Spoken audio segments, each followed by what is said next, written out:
Welcome to Shift, a college admissions ACT, SAT, and CLT podcast for a changing world.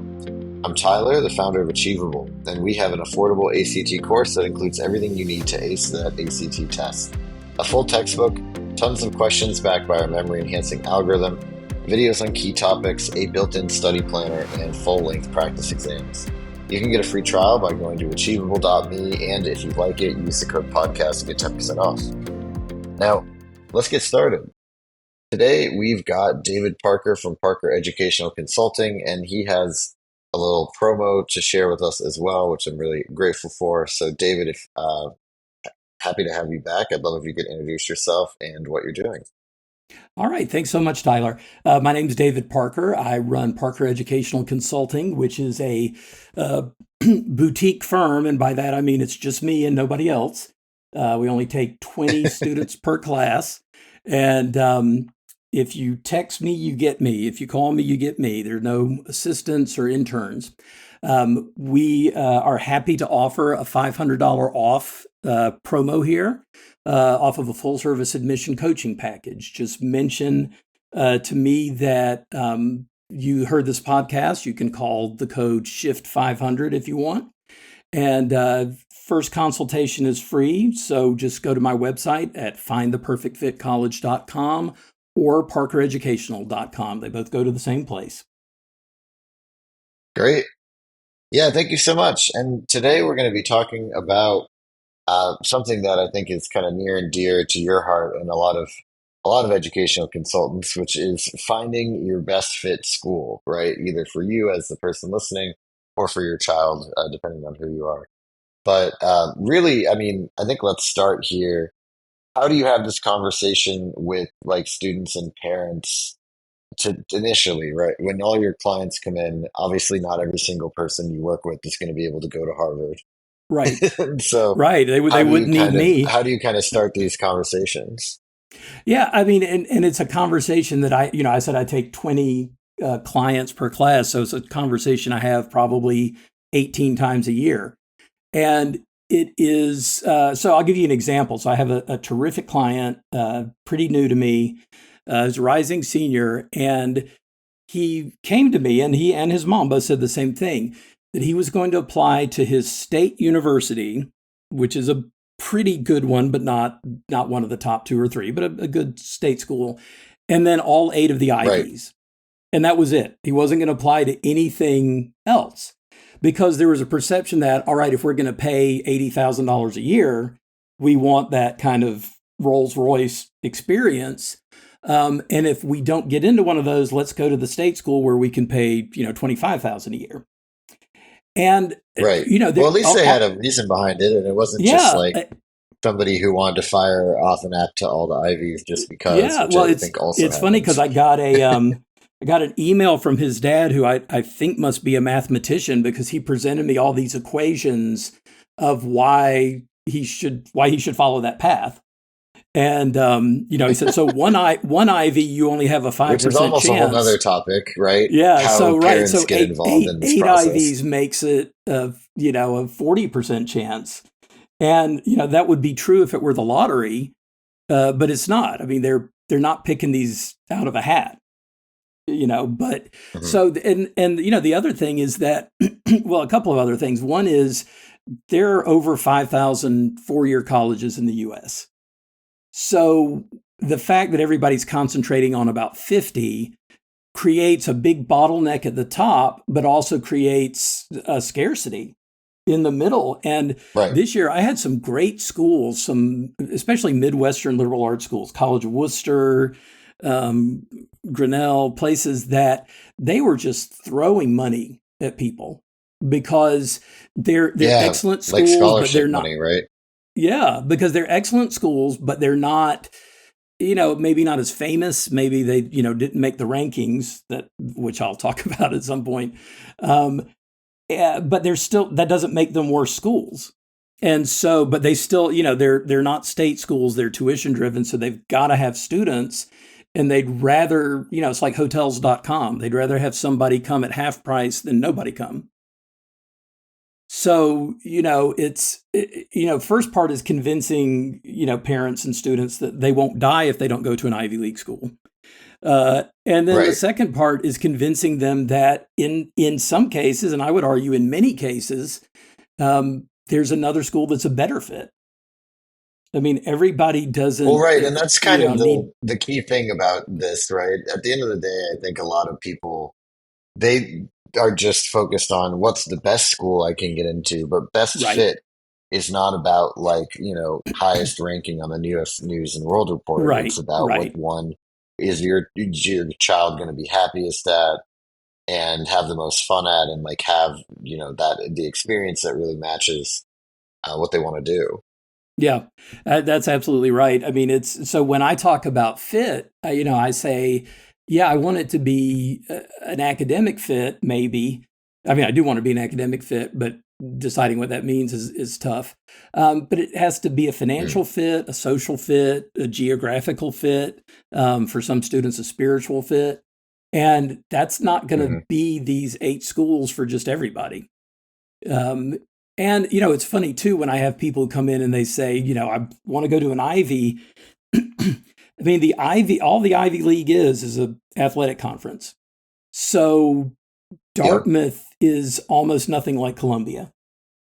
Dartmouth is Right. is smaller. It's in the middle of the countryside. It's very lots of hiking and camping and everything. And then Columbia is almost in Times Square, and it's much Right. bigger, and it's a much so it's apples and oranges. I mean, it's apples and staplers, almost. It's just not these schools are not necessarily comparable. And part of the culprit here, of course, are these ranking systems. And you've already mentioned U.S. News and World Report, and that's the gorilla in the room. Right. They've made a whole industry out of this, and they've experienced some setbacks lately. Uh, a Hmm. lot of schools have discovered they can game the system. Northeastern, for example, in Boston, kind of set out very specifically about, I can't remember, 10 or 15 years ago, on a mission to say, we're going to climb these rankings. And so they looked for the things that were measured and they beefed up those things. So now Right.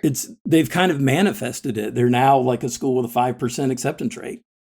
And I don't mean to argue that they're not a good school, because they most certainly are, but just sort of the mobility is pretty shocking. And then on the other hand, Columbia University, it turns out, did fudge some of their numbers, and one of their own mathematicians discovered it. And consequently, they got dropped from second to 18th place in the US News rankings. Hmm. So, that's a Right. very fallible system.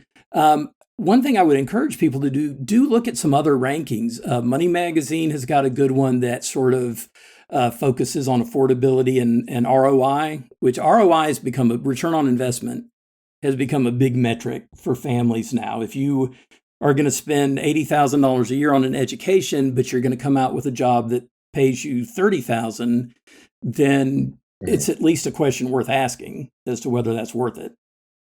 So Money Right. Magazine does that. Wall Street Journal has just come out in the past year with its own ranking system, and I actually really liked theirs. And so they had some colleges emerge from there that had not been highly ranked before. I'm thinking especially of Babson College in Boston. I think went from, I don't know where it is on U.S. News, but I think it's 8 or 9 on the Wall Street Journal, because Huh. they're just I mean, I've measuring different I've heard good things. things about Babson for sure. It's Babson's great. I very mean, like specific business school yeah, kind of that's almost. that's the thing, and it's almost to me like an art school, like RISD or SCAD, where if you are 100% committed to this one field, it's great. But if you're going to change your major, you don't have that many places to fall. Um, Hmm. it's a very much a specialist school, but it's a great school. And more to the point of the Wall Street Journal survey, people come out of there with big starting salaries, and lots of recruiters go there and interview. So, and that just didn't show up on U.S. News and World Report.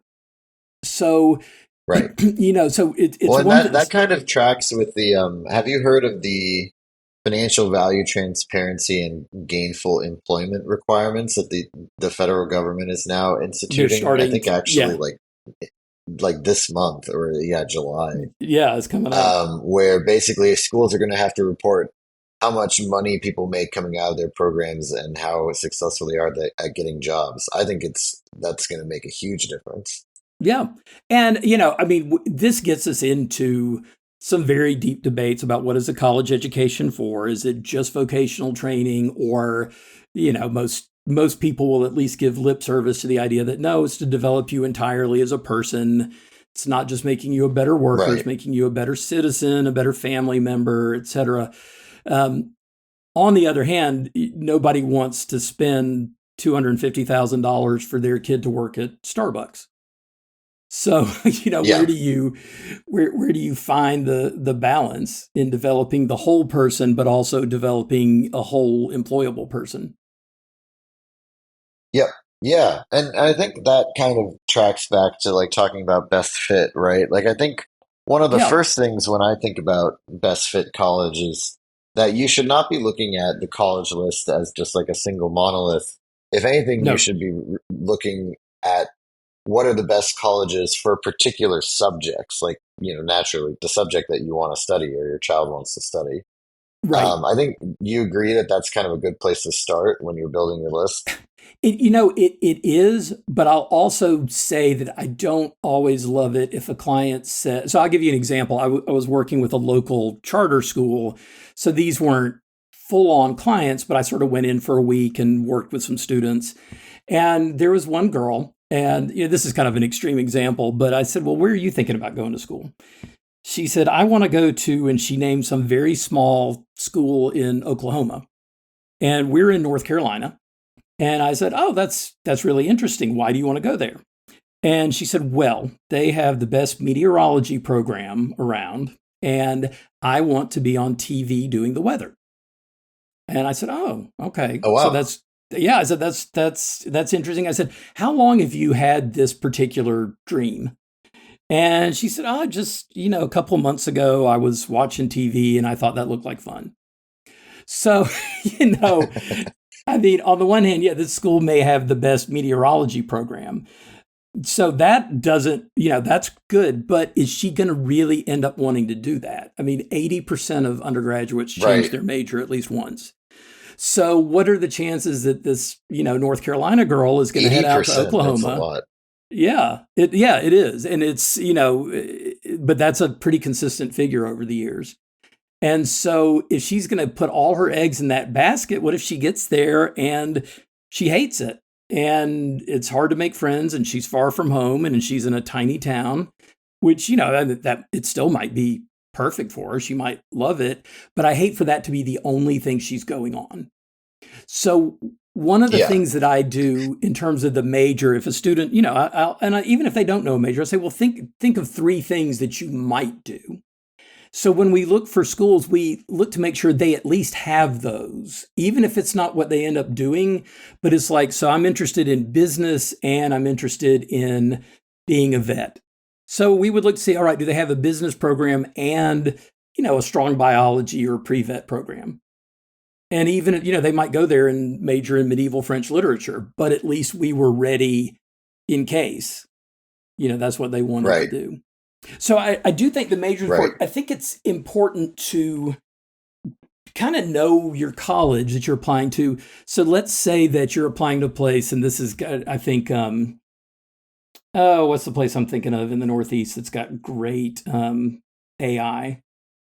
I can't remember. I don't know. Any Sorry. anyway, so let's say um, you apply to the school that's got great AI. Most of the AI resources might be dedicated to graduate students. So, Right. I had a student yesterday and we were comparing Yale and maybe Williams. And, Yale is Yale and you can't say no to Yale. But we were talking about, all right, so she wants to do sort of a pre med biology major. And we were looking at all the professors and course offerings and things. But then you have to stop and say, all right, most of these are for graduate students. If Right. you're a freshman or a sophomore or even a junior, you're probably not getting that Nobel Prize winning professor. That's something you're going to get in graduate school, maybe. Right. On the other hand, if you go to a Williams or a liberal arts college where everything's dedicated to undergraduates, even if they don't have quite the same world famous faculty, the faculty you actually get and the lab groups you actually get to be in might be at a higher level than at the Ivy League school where, like I said, it's mostly going to graduate students. Right. Well, and So that's, I that, think, an important thing to think about when you're thinking about fit too, is like, what are you trying to accomplish while at school? Because for a lot of majors, you're going to want to be basically building up your resume for a master's degree, right? right? Or even potentially thinking about trying to do a doctorate at some point. And Mm-hmm. if that's the route you want to take, then your undergraduate classes matter a lot, and potentially, like, the professors in undergraduate might matter a lot, because Yeah. there's basically going to be a number of factors, but one of them also is like, what opportunities do you have when you're there to work on projects, right? Like, can you do more than just TA? Yeah, Like, I think exactly. that's all things to And consider. there's so much emphasis now on research, even for undergraduates applying to college. You probably know this. There's several companies, Pioneer and Polygence and Indigo, that help high school students to partner with graduate students or professors to do research even while they're undergraduates. So they can list that on Right. their application. So yeah, the research is trickling down. They're expecting it younger and younger. So if you pick a college where you can be a big fish in a small pond, sometimes that works to your advantage. And that, part of my Hmm. job is getting to know the students and their personalities. And there are people that I can kind of look at and say, you might could get in to, MIT, but I kind of think you'd hate it. Your personality Right. is not that personality. MIT, where fun goes to die and everybody's grinding all the time. I get to know people and I say, I don't think that you would like that. I don't think you would thrive there. I had a really important lesson that I got a little bit later, although it started my first year doing this. One of my very first clients um, wanted to go to Harvard. All her life, always wanted to go to Harvard, and she had the chops to do it. So, and I said she was one of my first, so I just, put my teeth in it and really got going on it, and she got into Harvard. Great. Fantastic, great result.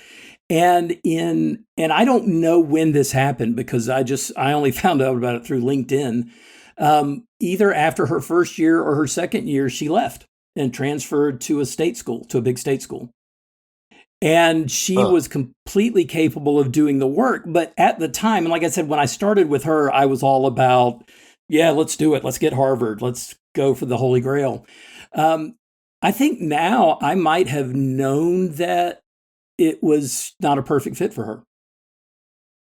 I think that Right. in interacting with these clients over a few years, I've come to sort of say, I know you think you want this, but I also know what people who have gotten it thought, and maybe you don't want it. Right. Yeah. And it's the little things and sort of the intangible things that often end up making the biggest impact on your college experience, right? Like, is Hmm. there Greek life? Is that important to you? Is Yeah. there like college football? And is that like a meaningful thing for you? Is there, like groups for your like underrepresented, like minority or other Yeah. group that you want to make sure that you're a part of? Are So there I've clubs on campus that support the major that you're going to be going completely, into, like an yeah, investment all of club that for stuff. finance or something like that? Because you're in class a few hours a day, but then you've got 21 more hours. Is it a good place Mhm. to study? Do you like the vibe? Do you like the coffee shop? Is the weather to your, all of these things, um, factor Yeah, into this. what city are you in? Do you like the city? And that's one of the first things that I talk about. So one of the first things I ask them is, do you want to be a plane ride or a car ride away from home? In other words, are you Hmm. someone who, if you want to get home on the weekend, can you do it? Or is it like a twice a year thing? So that's the first Right. question. And then the second question is this kind of permutation of, all right, we can do small school, small school, big school, small town, or big school, big town. And all four of Right. those are different.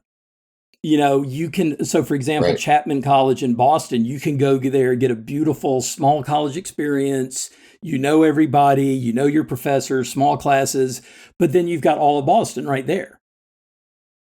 Or you can Right. do the opposite and go to Penn State and you got this massive, monstrous college, but in kind of a smallish town or as small as it can be and support that college. And I think it's also interesting too because those things really do define your college experience, right? Like people that, go to state college or go to, University of Indiana, Urbana-Champaign, for Yeah, instance, like the town is the college. Like that is exactly. what That's all it everyone is. there is there to do almost.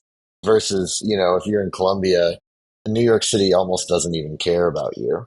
Yeah, completely. And no, I think that's a big deal. I went to Some Furman people like that University. though. Yeah. I went to Furman University for undergraduate, which is it's in Greenville, South Carolina, but it's really outside of town.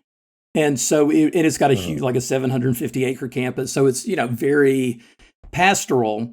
So that was fine. But then I went to Chapel Hill for graduate school, and that's just a classic college town. You know, there's a Right. coffee shop that's been there since 1910. There's a diner that's been there since 1950. There's a certain kind of charm to it. And you might not want to live there all your life, but living there for 4 years is a lot of fun. Yeah. Yeah, exactly. And I think it's definitely like an important part of the experience. And I mean, it's interesting, like, Nate Silver even recently wrote like a column on the New York Times where he basically said that, oh, if I had to do it all over again, I wouldn't take that Ivy League school. I would go to Yeah, like a state school instead. And I just thought, like, I think that there is kind of a little bit of pushback that's starting to happen against this I think idea so that, too. like, you have to go to a top college basically to be successful in your college career, your application process, however you want to put it. Yeah. There's a great website that I use a lot, and it's just called Less High School Stress. And it's just, I think it was put together by a former high school counselor.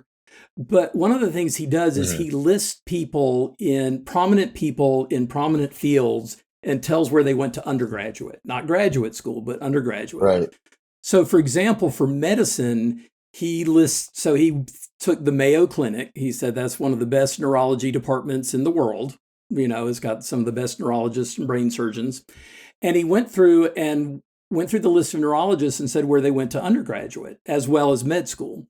So undergraduate, though, I'm just right, looking at the list, is Bemidji State, University of Wisconsin, UC San Diego, Westmont College, Wheaton College, and then you get, a UCLA and a Harvard, but then Walla Walla University, um, Fordham. Then you get, Dartmouth. So, but all this to say is these are some neurologists with the most prestigious post in the world, and at least one of them went to Walla Walla University. So, right. it clearly did not hold that person back. And so I Yeah, use that not to dissuade people from applying to their dream schools, but just to say, your career will not be over if you don't go to one of those schools. And especially people who right. are going to And go to also some kind of just, I think graduate when you're school. building your college list, right, it's like you shouldn't be just applying to one of those schools. You should be applying to a range. Yeah, and I do the same thing that every other consultant does, which is we have some reach schools that you probably won't get into, but you could, and then a bunch of target schools which you will probably get into because your numbers line up with their numbers, and then you want a few safety Right, schools where if the wheels come off, and it's a tough year, you still have some place to go. One of the hardest things in making the list, honestly, is finding safety schools because they really do need to be someplace you would go. I have students, or yeah, they're not my clients, but I've had other people contact me and say, "Oh, I applied to 9 schools and I only got into my safety." And I was like, "Okay, well, congratulations." And they say, "Well, I don't want to go there." It's like, well, right. you did apply to You're like, it. well, Forgive me for thinking you might have thought it was okay. Yeah, exactly. You definitely got to make sure you're applying to places that you would want to go. But at the end of the Yeah, day, I mean, that's to me, I feel like if safety schools in particular is where employing these tactics of like, where's a place that I'd want to go because it has a good meteorology program? Where's a place yeah, that I would want to right. go because it's in a town that I'd want to be in or a city that Well, I'd right, want to yeah. live I in mean, or and something like that, I don't, right? It, yeah, I don't necessarily think that's a bad thing. I've had several people who are applying mostly East Coast, but then they'll put like UC Boulder as a, like they're right, high powered enough that that's a safety for them. Or I've had several people who put University of Hawaii. You know, it's like if I can't go to right, Tufts or Colgate, I'm going to go surf. And right. I've never Yeah, seen it's not a anybody that bad, not a actually, bad program. yeah, and it's a good, perfectly good school. I mean, you know, I'm with old school of people that say it matters much less where you go to school than how you go to school.